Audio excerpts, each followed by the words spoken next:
Hello everybody, this is B. Harper from supermarcy.com and welcome to Halloween. Now I should say the reason why I'm speaking softly is because I'm actually recording in the university library, so I don't want to upset anybody. I don't want to rabble the rousers. So I figure rather than go the traditional route by covering a traditional horror movie, or a contemporary one if you like, I wanted to look at a film that crosses the boundaries as well as be a sort of film that isn't by traditional circumstances like mainstream, and that is the gay horror film. Now, homosexuality is not a new thing in cinema, and to me it shouldn't be. It shouldn't be something that we've only just heard of. It should be something that should be freely expressed, just like the orientation itself.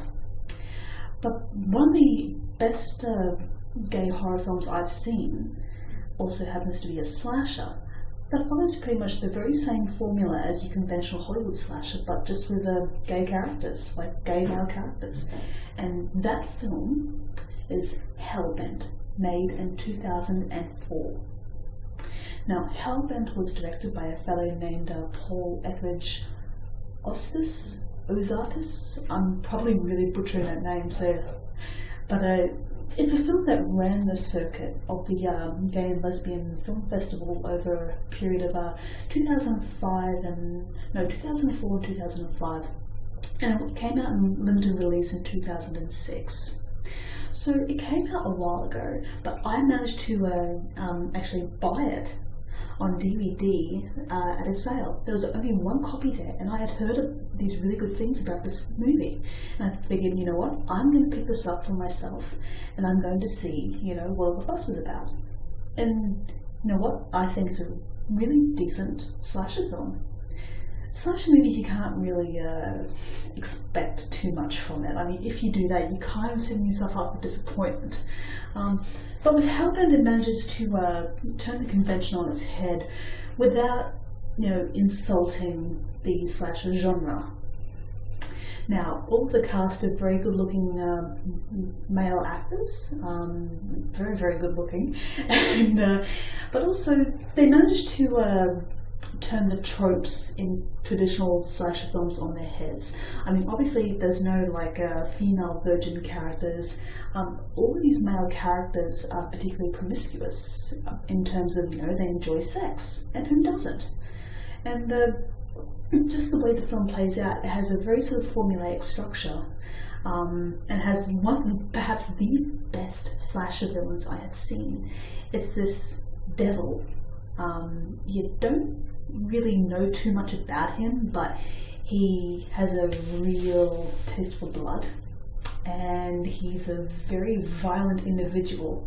Originally, the director was going to film the kill scenes sans blood, without any sort of blood involved, but he decided to say, you know what, I'm going to go the full way.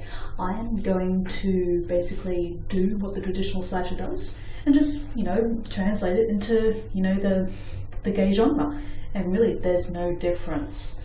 So the plot of Hellbent doesn't really have anything new to it, other than the obvious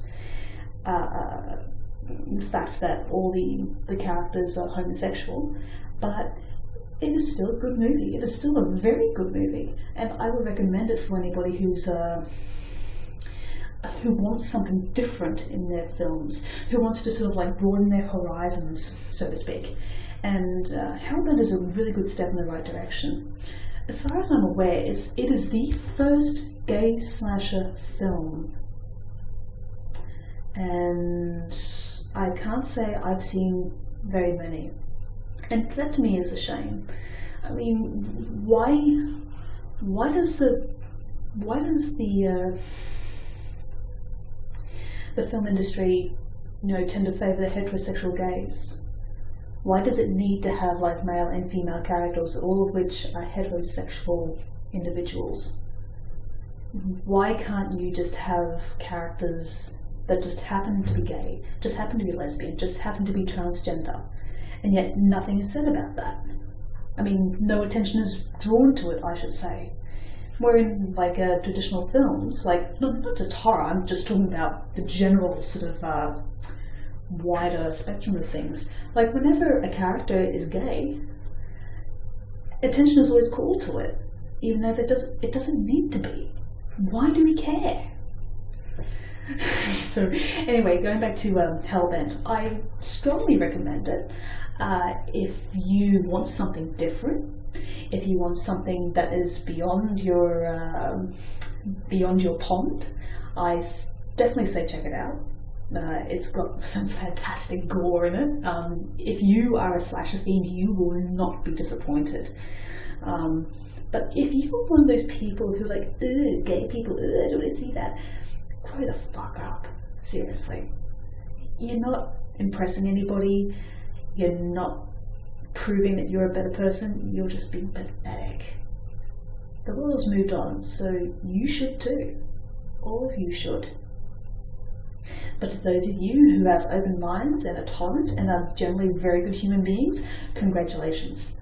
This is the sort of movie that I think you will love, in terms of just seeing how massive the horror pool has become. I really hope to see more gay horror films, because I think they can do it better, if not more so. I think I just called out half of the horror directors out there, but look, Hellbent is a good film.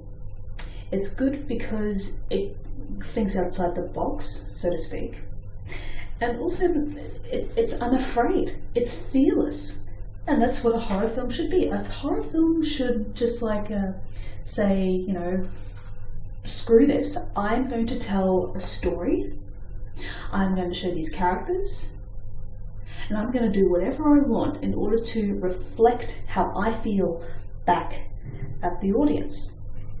And if the audience likes it, that's great. If the audience doesn't like it for some petty reason, that is their fault, not mine.